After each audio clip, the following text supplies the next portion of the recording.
Bienvenue dans l'émission Résonance de l'immigration, dialogue interactif pour une francophonie plurielle inclusive. Chaque semaine, découvrez des nouveaux groupes de discussion et des témoignages de jeunes franco-ontariens issus de l'immigration et de professionnels œuvrant pour l'intégration en Ontario. Expériences, défis, succès et organismes clés dans la lutte contre l'oppression systémique. Résonance de l'immigration au cœur de l'intégration. Ce projet est rendu possible grâce au gouvernement de l'Ontario. Bonjour à toutes et à tous et bienvenue sur les ondes de Choc FM 105.1 dans cette nouvelle émission Résonance de l'immigration, dialogue interactif pour une francophonie plurielle inclusive. Je suis Guillaume Laurin et je suis ravi d'animer aujourd'hui et de co-animer plutôt cette émission en compagnie de Stéphanie Salgo qui est avec moi. Bonjour Stéphanie. Bonjour Guillaume. Ça va bien? Je vais bien et toi? Ça va très bien, tu as eu l'occasion de participer à cette émission de l'autre côté de la table et aujourd'hui, bien, tu vas co-animer ce dialogue avec moi pour un portrait, celui d'un de nos invités. Il est avec nous en studio, il est étudiant à Glendon Université de York, il est bien sûr francophone, il s'appelle Dylan Chou. Bonjour Dylan. Bonjour Guillaume.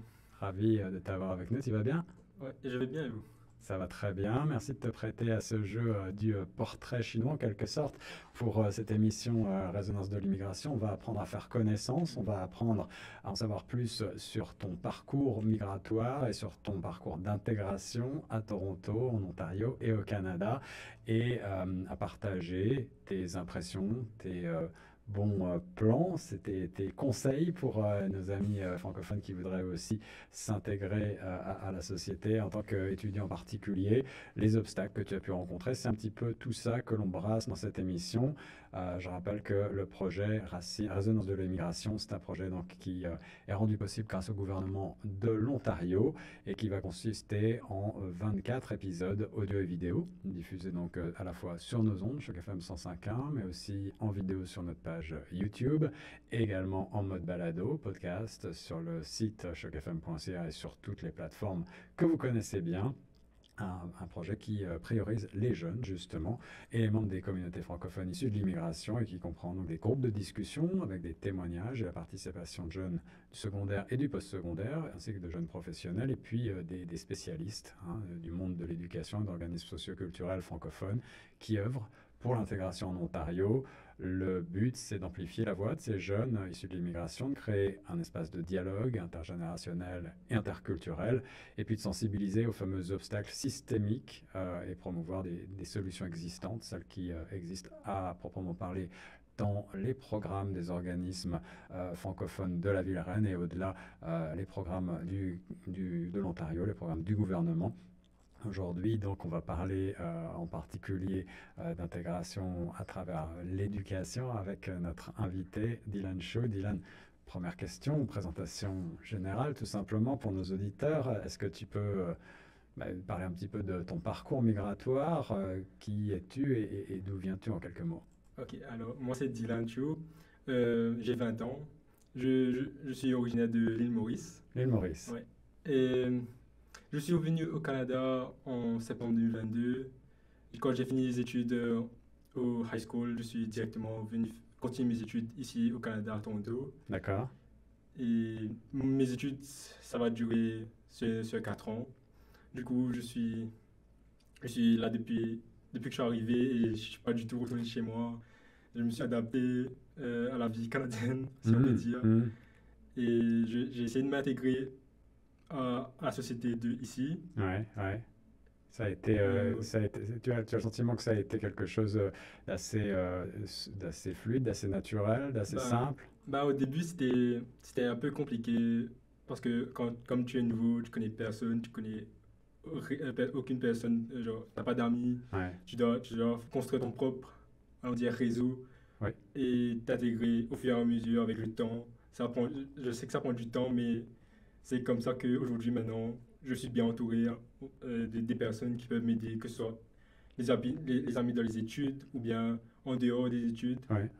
Tu es arrivé directement à part Toronto depuis l'île Maurice, ou est-ce que tu Non, j'ai fait une escale à Paris, Ouais. et puis je suis venu directement à Toronto depuis Paris. Mais le but, c'était de venir étudier directement à Toronto. Ouais, Parce que c'est ça. je pose la question parce que bien évidemment, beaucoup de francophones décident plutôt d'aller du côté de la province du Québec et parfois ils restent quelque temps à Montréal, à Québec ou ailleurs et puis ensuite viennent seulement dans un deuxième temps dans la ville reine. Toi, ton but premier était de venir Ouais. à Toronto.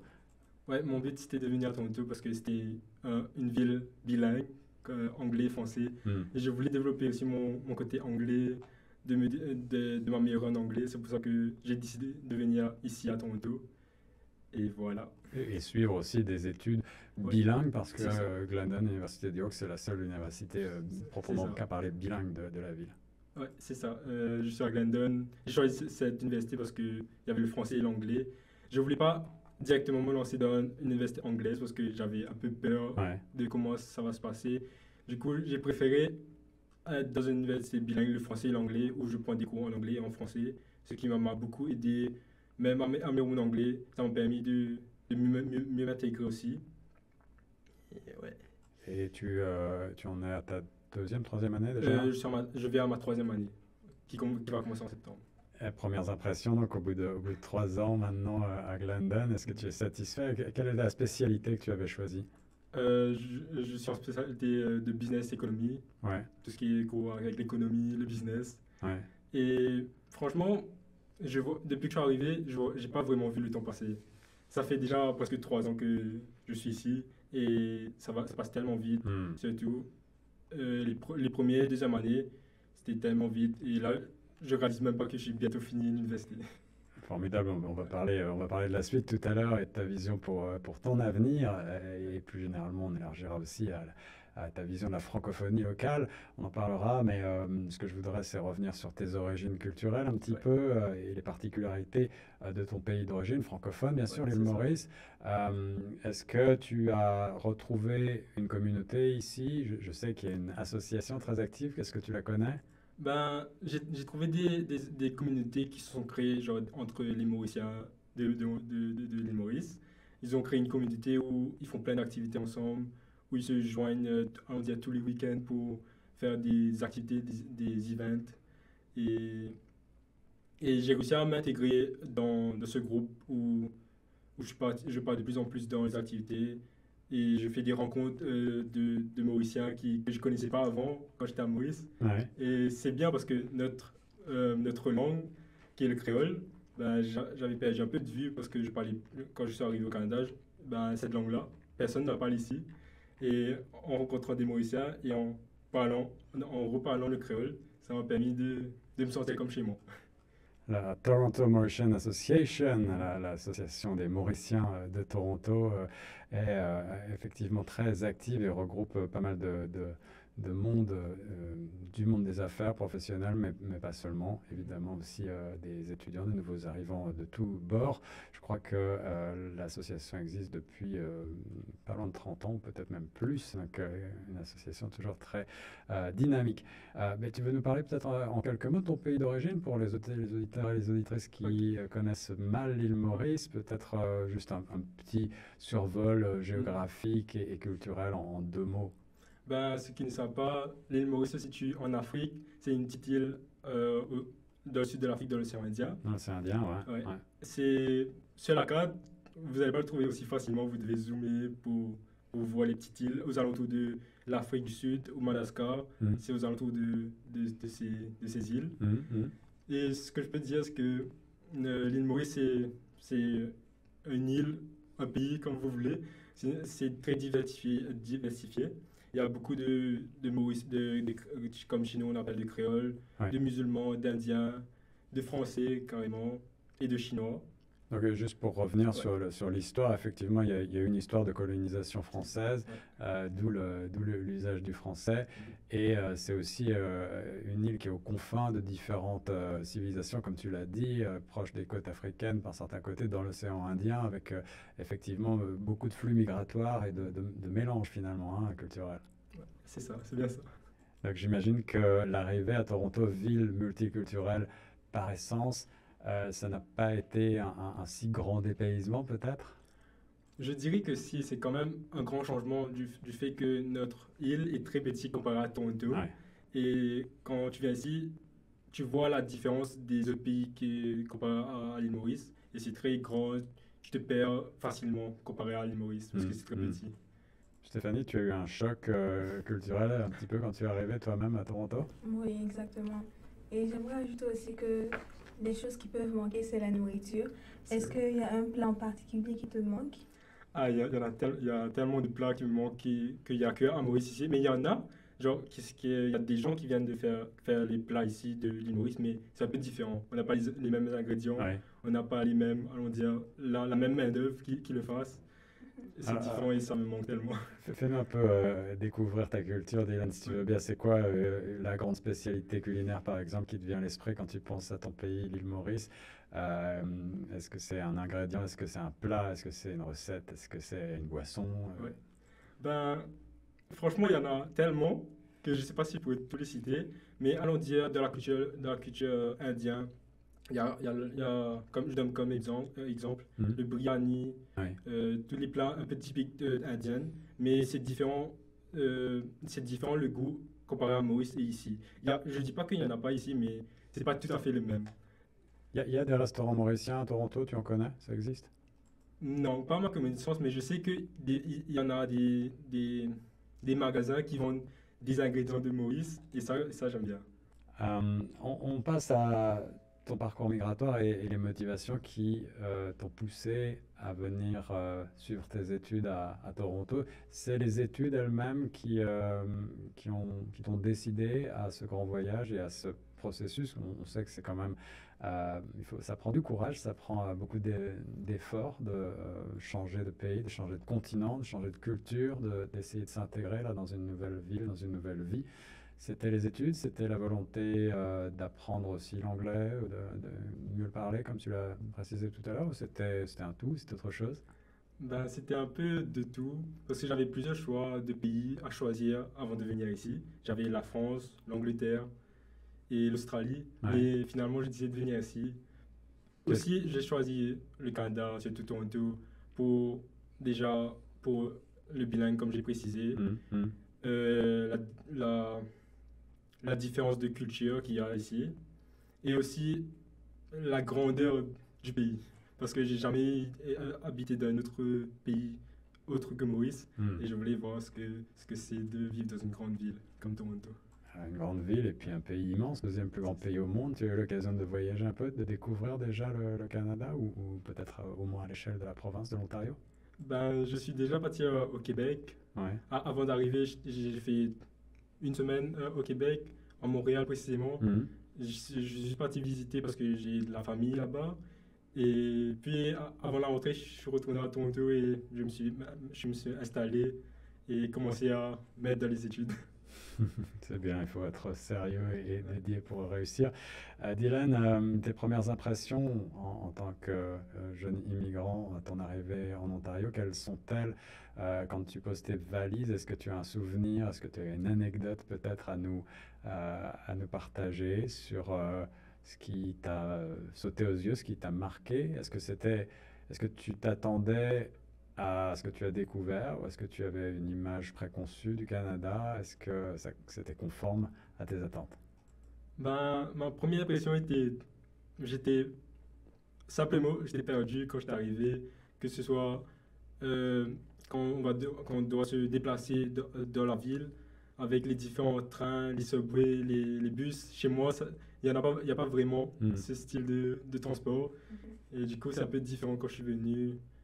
Ouais, c'est marrant, c'est pas quelque chose auquel j'ai pensé en concevant cette émission, mais plusieurs personnes m'ont déjà partagé cette confusion des transports en commun. Est-ce que le bilinguisme, ou peut-être son absence plutôt, parce que le bilinguisme dans les transports en commun torontois, à mon sens, n'est pas tellement développé, est-ce que l'absence d'indication en français t'a perturbé en quelque sorte, été un point négatif pour toi? Je ne vais pas dire que c'est un point négatif parce que moi-même, genre, j'ai appris l'anglais quand j'étais à l'école. Genre, je suis bilingue. Hmm. C'était pas un grand souci pour moi, mais c'est vrai que de changer de climat, on dire que genre, c'est passé du français à l'anglais, que l'anglais principalement ici à Toronto. C'était un peu différent. Et surtout, quand, quand tu vois le peuple de Toronto, avec comment ils parlent rapidement en anglais, c'est très compliqué au début d'assimiler tout ce qu'ils disent. Alors justement, quel est le plus grand défi que tu gardes en tête, que tu as rencontré dans ton intégration à la communauté ontarienne ici? Est-ce que tu as une anecdote là aussi peut-être à nous partager sur ton incompréhension de la langue ou autre chose, j'allais dire? Bah, j'ai une petite anecdote qui s'est passée tout début avant que je rentre dans l'université. C'était que je devais faire, c'était une semaine d'orientation dans l'université. Je devais aller à l'université pour m'adapter un peu au début. Ouais. Ben, le jour où je suis parti tout seul moi-même, sans que personne m'accompagne, aller à l'école surtout, ben, j'étais perdu. Je suis arrivé à l'école, mais pour rentrer, je ne savais pas où rentrer. Et j'ai dû demander à plein de personnes aux alentours parce que j'étais perdu, je ne savais pas quoi faire, j'avais pas beaucoup de batterie sur le téléphone. Et du coup, j'ai essayé de me débrouiller. Cette anecdote m'a bien marqué parce que c'est la première fois que je vis un truc comme ça. Ouais. Et voilà. Et tu as trouvé de l'aide assez facilement, la bienveillance légendaire des Canadiens t'a aidé? Ouais, c'est ça. J'ai demandé à plein de personnes. Il y a des personnes qui m'ont essayé plus ou moins de m'aider, mais finalement, j'ai réussi à me débrouiller, à trouver mon chemin. Pour parler de tes études, justement, on va aller un petit peu plus dans le détail. Tu étudies sur le campus de York, Université Glendon, université bilingue ici à Toronto, partenaire, je le rappelle, de Choc FM 105.1. Pour cette émission, on aura la chance, je pense, dans le volet de discussion avec des experts et des organismes, d'inviter certains représentants de l'université Glendon et d'autres partenaires du monde de l'éducation pour pouvoir en savoir davantage sur leur programme et la manière dont ils promeuvent l'intégration et la lutte contre les obstacles systémiques au sein de leurs organismes. Mais parlons justement de ton expérience scolaire ici en Ontario. Comment s'est passée l'intégration au sein de Glendon et à la fois le suivi des études et l'intégration plus sur le volet social avec d'autres étudiants venant d'ailleurs? Est-ce que tu as le sentiment que c'était là aussi quelque chose d'assez aisé ou est-ce que tu as rencontré certains défis? Ben, je peux te dire que Glendon, ça m'a beaucoup aidé à me mettre au dur au sein de l'université, tout simplement. Parce que Glendon, il met en place beaucoup d'aide, que ce soit au niveau académique, que ce soit au niveau d'orientation. Ouais. Il y a beaucoup d'aide dans ce genre de cas où les nouveaux étudiants qui arrivent de toutes sortes de pays, quand ils arrivent, ils sont perdus. Ben, il y a plein d'aides qui sont mises en place pour les guider à mettre en place, de prendre leur cours, allons dire, pour retrouver les classes, parce que Glendon, c'est comme c'est une université assez grande. Oui. Si, tu peux te perdre carrément dedans. Très beau campus. Ouais, c'est ça. Ben, ce que je peux te dire, c'est que ça Glendon m'a beaucoup aidé, surtout en particulier de prendre les cours et d'un peu m'aider aussi, pas seulement que ce soit à l'université, mais vous visitez un peu la ville de Toronto. Ouais. Il y a une semaine qui s'appelle le Frosh Week, qui est une semaine avant la rentrée. Ils vont te faire visiter plein d'endroits à Toronto, les activités qu'il y a à faire ici. Et voilà, ouais. Et ça, c'est organisé par l'Université de Glendon? C'est ça, par une association étudiante plutôt. D'accord, d'accord, intéressant. Et donc, c'est parmi les ressources justement proposées par Glendon pour les nouveaux arrivants, les immigrants récents que tu as mentionnés. On parle de ressources de type documents écrits ou alors de rencontres, prises en main, de webinaires. Qu'est-ce qui est fait très concrètement pour aider les étudiants à mieux s'intégrer? Ben, il y a un peu de tout. Ce que je veux dire, c'est qu'il y a des webinaires, il y a aussi des personnes qui travaillent à Glendon qui vont t'aider à trouver ton propre chemin ou t'aider à évoluer à l'université, à essayer de te faire devenir autonome, par exemple. Et c'est ce qui m'a permis de m'intégrer et d'avoir plus de responsabilités. C'est grâce à tous ces petits trucs. et par rapport à ton expérience des études dans ton pays d'origine, l'île Maurice, bon, tu n'avais pas fait vraiment d'études postsecondaires encore, tu étais directement passé du secondaire au postsecondaire, j'imagine, mais est-ce que tu as des points de comparaison ou est-ce que tu as le sentiment que la manière d'enseigner les cours est très différente de ce que tu connaissais? Ben, je dirais que oui, parce que moi, je suis parti dans une école à Maurice qui est privée français. Ouais, C'est-à-dire, il n'y avait que le français. Tu apprenais aussi l'anglais, il y avait des cours d'anglais. Mais principalement, c'était que le français, c'était par rapport il faisait par rapport à la France, c'est-à-dire tous les réformes et tout, ils se ouais, basaient sur la France. ouais, Et ouais. du coup, c'était différent quand je suis venu ici. Que ce soit les notes, comment ils notent les examens, les devoirs, tout était différent. Est-ce que tu as trouvé le niveau difficile, facile? Comment est-ce que tu jugeras ça? Bah, j'ai trouvé que le niveau ici au Canada était un peu plus facile parce que la réforme en France, c'est plus compliqué, plus strict, on va dire.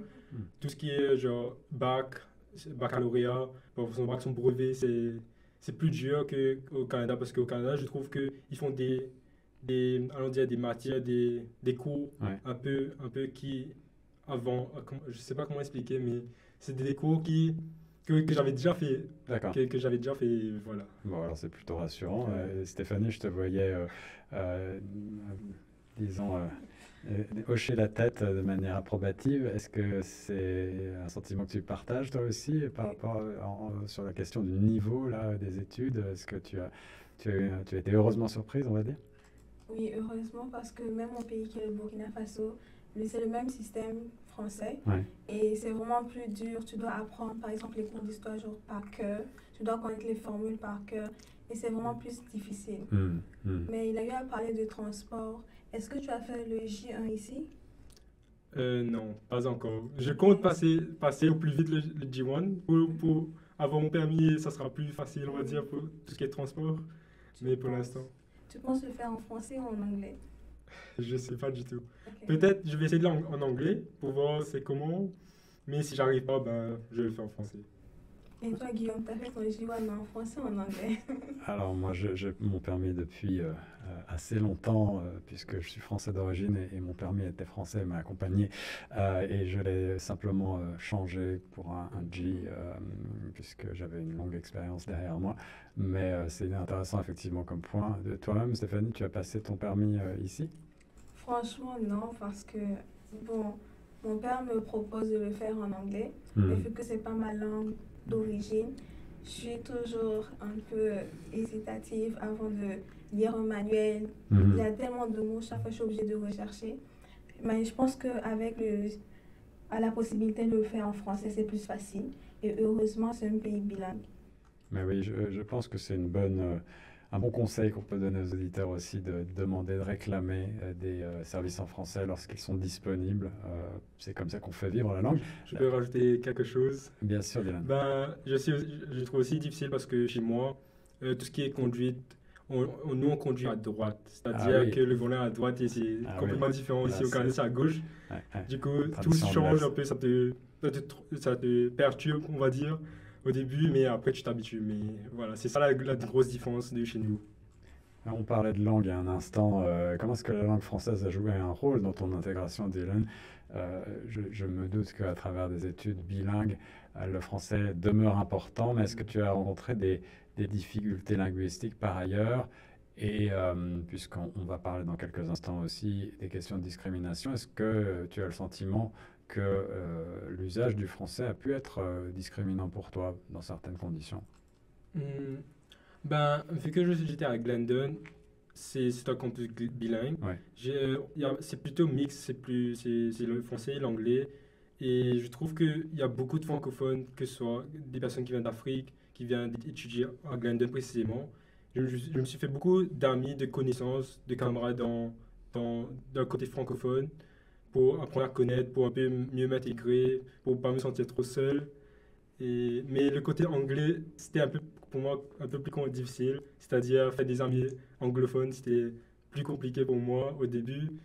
Mais aussi les cours que en anglais, Ouais. pour moi, c'était quelque chose de nouveau. J'avais jamais fait ça auparavant. Et le fait d'avoir fait ça une première fois, ça m'a permis de mieux me sentir mieux comment mieux comprendre l'anglais, on va dire, et mieux pouvoir m'exprimer avec d'autres personnes en anglais. Oui, Stéphanie. J'ai une question. Je remarque souvent que, en fait, dans les universités ou dans les écoles en général, quand on dit c'est une école francophone ou bilingue, il y a l'anglais qui domine souvent. Est-ce que c'est le cas à Glendon ou pas du tout? Je trouve que pas du tout. Pour le campus Glendon, c'est vraiment mix. C'est-à-dire, ils traduisent tous les choses qui peuvent se dire en français ou en anglais, ils le traduisent dans les deux langues. Et je trouve ça très bien, du sens qu'il y a des personnes qui sont pas encore très bons dans l'anglais et ils comprennent pas trop l'anglais. Du coup, c'est très bien qu'ils fassent des trucs en anglais et en français. La traduction? Ouais, c'est ça, la traduction en anglais et en français. Intéressant. On a évoqué les associations étudiantes au sein de Glendon, justement, qui peuvent être des soutiens précieux pour les nouveaux arrivants, et tous les programmes qui sont proposés par Glendon pour faciliter l'intégration. Mais est-ce que tu as également d'autres types de soutien communautaire auxquels tu as pu faire affaire, que ce soit pour la recherche dans le cadre des études, dans le cadre d'un médecin, dans le cadre de ressources diverses et variées pour t'aider, t'accompagner dans tes démarches d'intégration? Est-ce qu'il y a un ou plusieurs organismes auxquels tu voudrais rendre hommage ici? Il y a une organisme particulièrement qui m'a beaucoup aidé dans mon intégration, c'est l'organisme Taibou. Taibou, oui. Taibou, ouais. C'est un organisme qui propose des activités en anglais et en français.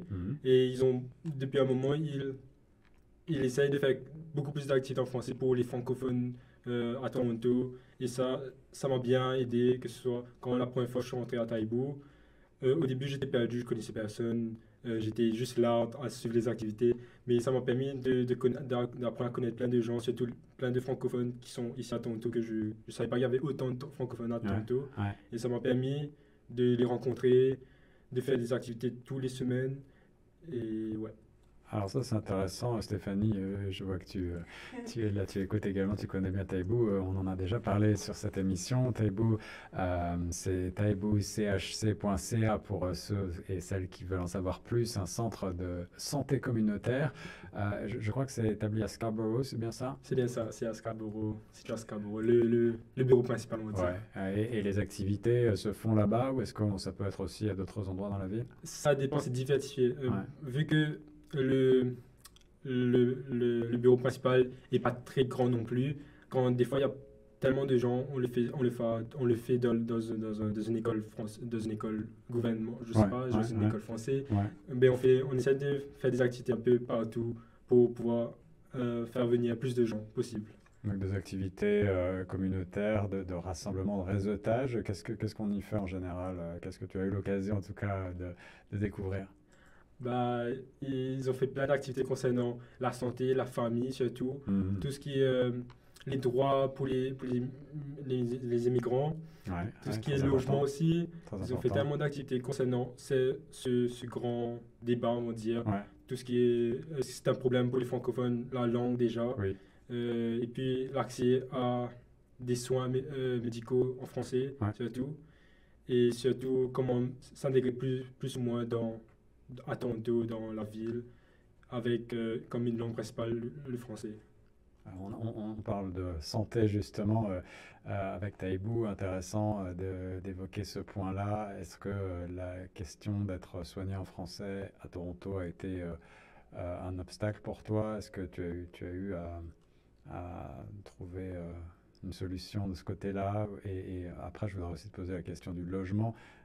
Quels ont été les défis pour toi? Parce qu'on le sait, Toronto est très complexe pour les nouveaux arrivants, une ville très chère, difficile de trouver un toit. Est-ce que là aussi tu as trouvé des défis? Concernant la santé, tout ce qui est... avant, je ne connaissais pas du tout Taibou. J'ai appris à connaître après, on va dire, 5 mois que je sois au Canada. Et au début, tout ce qui est santé, assurance et tout, je devais tout faire côté anglophone, c'est-à-dire le soin dentaire, que ce soit les hôpitaux, tout était en anglais. J'avais aucun service en français. C'est ça qui était un peu le souci, mais je me suis dit que, vu que c'est une ville anglophone, j'avais pas trop le choix. Voilà, et donc c'est important de connaître ses droits, effectivement, et de savoir qu'il est possible d'être servi en français. Il faut demander, réclamer, exiger ces droits-là. Stéphanie, tu veux ajouter quelque chose là-dessus? Je tiens à préciser que la journée où j'ai rencontré Dylan, c'était lors d'une formation, d'un atelier, pardon, où Taïbo a expliqué la loi sur les services en français, Voilà. surtout dans le domaine de la santé. Ouais. Il a vraiment essayé d'expliquer à la communauté et aux jeunes qu'ils ont ce droit-là et qu'ils doivent, comment dire, ils doivent le réclamer. Ils ont eu d'autres ateliers, par exemple, sur le socle et sur la santé émotionnelle. C'est quoi le nom encore? Emotional. Je me rappelle pas. Ah, désolé. Oui, et c'est vraiment bien les services qu'ils proposent. Et je recommanderais à tous les nouveaux arrivants de partir les voir. Ils aident aussi les aînés. Merci pour les précisions, Stéphanie. Je rappelle qu'on est toujours dans l'émission Résonance de l'immigration sur les ondes de Choc FM 105.1. Je suis Guillaume Laurin. Dialogue interactif pour une francophonie plurielle inclusive. Tel est le sous-titre de cette émission rendue possible grâce au gouvernement de l'Ontario. Avec aujourd'hui notre invité Dylan Chu. Et on continue dans cette ronde de questions pour mieux connaître et comprendre ton parcours, Dylan, d'immigrant et savoir comment tu as réussi à t'intégrer pour donner aussi des bonnes pistes à nos auditrices et à nos auditeurs. On passe sur cette question importante qui concerne le racisme et les formes de discrimination que l'on peut malheureusement encore retrouver ici. Est-ce que toi-même tu as été confronté à certaines formes de racisme ou de discrimination lors de ton parcours et si oui, comment est-ce que tu as géré ces situations-là? Je dirais que j'ai déjà vécu ce genre de racisme, mais c'était quand j'étais à Maurice. D'accord. C'était une forme de... Par exemple, je suis chinois et tout. Genre tout ce qui font les sous-entendus avec le chinois. J'ai un peu vécu ça quand j'étais un peu plus petit, que ce soit à l'école à Maurice. Mais au fil du temps, j'ai appris à m'adapter à la société, surtout à Maurice, parce que à Maurice, c'est plutôt diversifié, mais il y a beaucoup de groupes, que ce soit des groupes, ils font des groupes entre eux, du sens des groupes, allons dire, musulmans, des groupes indiens, ils font plusieurs petits groupes, et genre, ils ne s'intègrent pas vraiment dans la société, c'est-à-dire, ils ne vont pas se faire des amis, genre, musulmans, indiens, ils vont pas s'adapter ensemble. Mais moi, j'ai réussi et appris à faire avec cela, c'est-à-dire, j'ai réussi à me créer des amis proches, surtout avec les indiens, les musulmans, toutes sortes de religions. Et ce qui m'a permis de mieux m'intégrer, je veux dire, et de, on va dire, mieux prendre confiance en moi et moins être de mon côté seul, à rester dans mon coin, à avoir un peu peur. Et ce qui m'a appris aujourd'hui à ce que je suis. Et je dirais que quand je suis au Canada, ben, ça n'a pas vraiment changé. J'ai réussi à m'intégrer facilement parce que j'ai pas vraiment connu à l'université une forme de racisme au niveau tout ce qui est religion. Mais je me suis plutôt intégré à faire des amis africains, noirs, des musulmans, des indiens, toutes sortes de religions, et ce qui m'a permis aujourd'hui d'être là. Et ces questions de racisme, de discrimination, est-ce qu'on les discute dans les coulisses d'un établissement scolaire comme Glendon, chez La Relève, chez vous, les jeunes? Est-ce que ce sont des questions, des préoccupations qui sont encore très, très ancrées? Je pense évidemment à une université comme Glendon qui est extrêmement multiculturelle parce qu'on a des étudiants bilingues qui viennent de partout dans le monde. J'imagine que c'est quand même une préoccupation peut-être pour certains. Ben, je trouve que ce qui est bien avec Glendon, c'est qu'ils sont vraiment stricts au niveau de cela. C'est-à-dire qu'il peut y avoir de grosses, on va dire, de grosses punitions au niveau du racisme, surtout que ce soit, pas côté religion aussi, mais que ce soit pour les LGBT, que ce soit du côté, tout ce qui est côté un peu mis à part de la société. Discrimination. Ouais, c'est ça. Et c'est plutôt, Glendon valorise vraiment ce sujet. L'ouverture, Ils font très attention, genre, s'il y a une forme de discrimination, ben, ça va vite être comme si réglé, on va dire. Et c'est ça que j'aime bien à Glendon, ici à Toronto, on va dire, c'est qu'ils prennent ça très sérieux. Est-ce que tu veux vraiment en revenir sur une expérience particulièrement positive qui t'a marqué depuis que tu es arrivé ici, que ce soit une rencontre, que ce soit quelque chose que tu as fait, un cours auquel tu as participé? Je dirais plutôt des rencontres. J'ai fait des rencontres vraiment que je ne m'attendais pas du tout. J'ai fait des rencontres au niveau comme si l'université en elle-même, genre au sein de l'établissement. Ouais. J'ai aussi fait des amis autres que ma couleur, c'est-à-dire noirs, africains. J'ai aussi fait des amis qui sont là pour m'aider et que moi aussi ils peuvent compter sur moi. Et c'est là que je trouve ça super bien ici, c'est-à-dire euh, que ce soit, comment expliquer, que ce soit, La diversité. ouais, la diversité surtout ici, ça m'a vraiment, on va dire, touché, ça m'a permis de me sentir à ma place. Et est-ce que tu as le sentiment aussi de t'être enrichi culturellement au contact de ces différentes cultures, de ces personnes de différentes origines? Est-ce que tu as appris des choses que tu ne connaissais pas, que ce soit au niveau culturel? On parle de gastronomie tout à l'heure avec Stéphanie, on peut parler de musique, on peut parler de cinéma, de littérature, de bien d'autres choses encore. Est-ce que tu as le sentiment d'être sorti enrichi de toutes ces expériences-là? Ben, je dirais que oui, surtout pour les plats africains. Il y avait plein de plats africains, c'est-à-dire africains, on va dire Congo ou Côte d'Ivoire. Il y a les plats que je ne connaissais pas du tout avant de venir ici. J'ai appris à goûter le plat, à aimer tous les plats. Et ce qui m'a permis de mieux découvrir d'autres, on va dire, religions d'autres pays, d'autres cultures d'un autre pays. Et ce qui m'a beaucoup aidé, on va dire. Alors quand on est étudiant, évidemment, on a le relationnel instantané, facile, parce qu'on est dans un même campus sur des mêmes cours et c'est beaucoup plus simple peut-être. Mais est-ce que tu penses que des initiatives comme celle que l'on est en train d'établir avec Résonance de l'immigration, ou d'autres initiatives de groupes de discussion qui permettent d'échanger sur nos cultures, nos racines, nos origines culturelles pour favoriser un dialogue interculturel, est-ce que tu penses que cela peut nous aider justement collectivement en tant que société à aller de l'avant pour lutter contre ces questions de discrimination, d'obstacles systémiques? Je trouve que depuis quelques années, je trouve que ce point était vraiment développé au niveau discrimination, culture, tout ce qui est avec la culture, que ce soit les religions. Ouais. J'ai vu que ça a beaucoup évolué. Avant, on ne prenait pas trop ça en compte, du sens qu'on s'en foutait. Désolé pour le mot, mais on ne prenait pas ça en compte, du sens que c'est pas grave s'il y avait des racistes, du discrimination, du harcèlement, c'était pas si grave que ça avant. Alors que maintenant, ils prennent ça très au sérieux.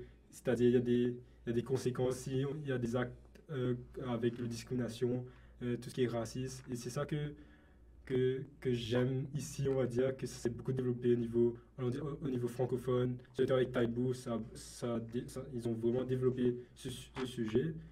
Et Mais oui, merci. C'est intéressant d'avoir ton point de vue de jeune justement sur l'évolution assez récente effectivement des mentalités sur ces questions-là, le fait qu'on en parle davantage dans les médias, on sensibilise davantage à ces questions, que les gouvernements ici au Canada en particulier prennent à bras le corps ces problématiques pour essayer d'injecter des fonds, financement pour lutter contre ces problématiques-là.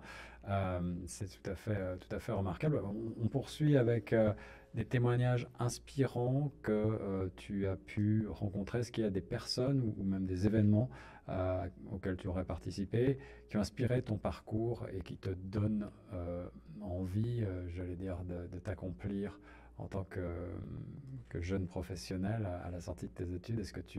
Est-ce que tu vois certaines personnes, certains Canadiens, certaines Canadiennes comme des modèles?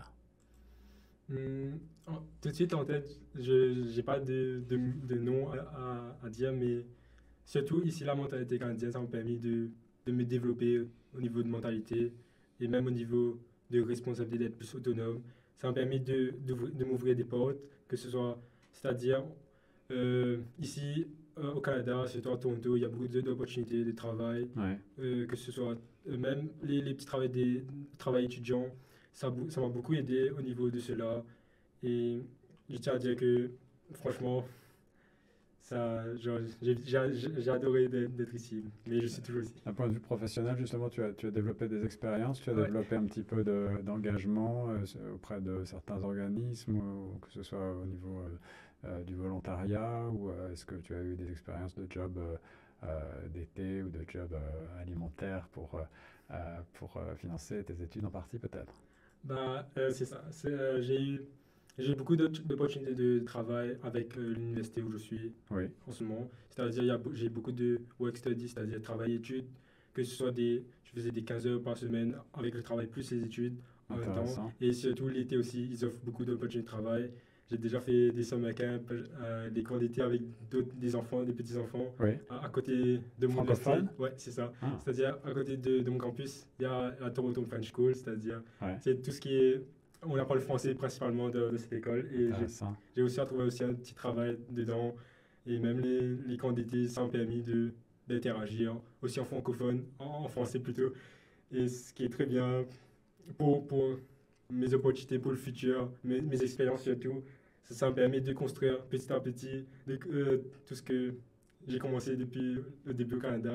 Et c'est ça, je suis reconnaissant avec tous ces trucs que j'ai vécu. Et parlons du futur justement, de tes aspirations, de tes projets, Dylan. Est-ce que tu as déjà en tête l'emploi idéal que tu voudrais obtenir? Est-ce que tu imagines comment tu te verrais d'ici 3 ou 5 ans après avoir fini tes études? Honnêtement, au début, quand je venais d'arriver, je ne savais pas du tout ce que j'allais faire. J'étais complètement perdu. J'avais pris ma majeure, comme je disais, Business Economy, ce programme, pour ouvrir un peu plus de portes, pour m'éclairer dans ce que je vais faire.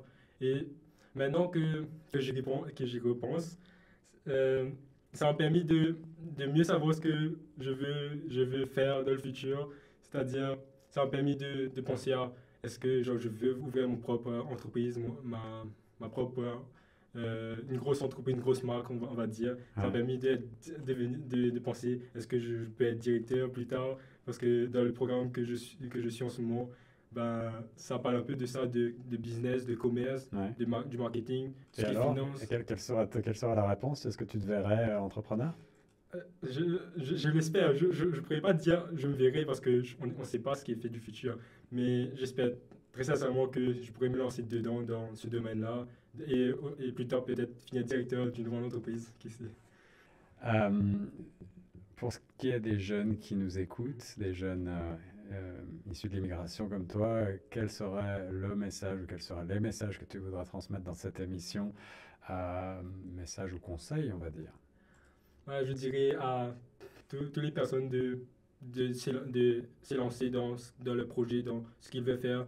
Alors dire s'ils ont un rêve à accomplir, même s'ils trouvent que ce rêve est compliqué à accomplir, mais il faut toujours se lancer quelque part dans un petit truc, allons dire. Se lancer, allons dire, aucun rapport, mais allons dire que moi, j'ai commencé à travailler avec les enfants, tout ce qui est éducation. Ça n'a pas du tout... c'est pas du tout par rapport à ce que je fais comme étude, mais je me suis dit que si on peut se lancer dans quel que soit le domaine, ça va nous permettre d'avoir plus d'expérience et de se développer et peut-être devenir une grande personne. Saisir toutes les expériences et savoir en tirer profit, en tirer parti. Je pense que c'est un excellent point, Dylan, une bonne manière de conclure sur ce point-là. Si on en revient à l'aspect plus social au Canada pour ce qui est des parcours d'intégration, de l'immigration, quels seraient les changements que tu souhaiterais voir apporter pour améliorer l'inclusion des immigrants dans les communautés en Ontario et en particulier pour ce qui est des francophones? Qu'est-ce que tu entrevois qu'on pourrait améliorer? Je dirais que toutes les personnes qui sont francophones, ils ne doivent pas avoir peur de se montrer, de parler leur langue, d'essayer de trouver des personnes qui les aident, des organismes comme je dis Taibo, ou même de faire leur propre réseau. Pour moi, la chose principale, c'est le réseau, tout ce qui est réseautage. Dans ton entourage, tu peux créer, en faisant créer des réseaux, ça va te permettre d'ouvrir plein de portes, que ce soit au niveau de la langue ou bien au niveau professionnel, que ce soit pour le futur. Le seul conseil que je peux dire, c'est que lancez-vous, restez pas dans votre coin, n'ayez pas peur des regards des gens, surtout à Toronto. Parce que ici, on doit oser, je veux dire, et pas avoir peur de ce qu'on veut faire, ce qu'on va faire. Ou même, je peux donner un exemple. Tu as peur de porter un habit spécial. Je dirais ne pas avoir peur de tout ce qui est par rapport à ça, ou même d'autres choses, ne pas avoir peur de se lancer, de foncer.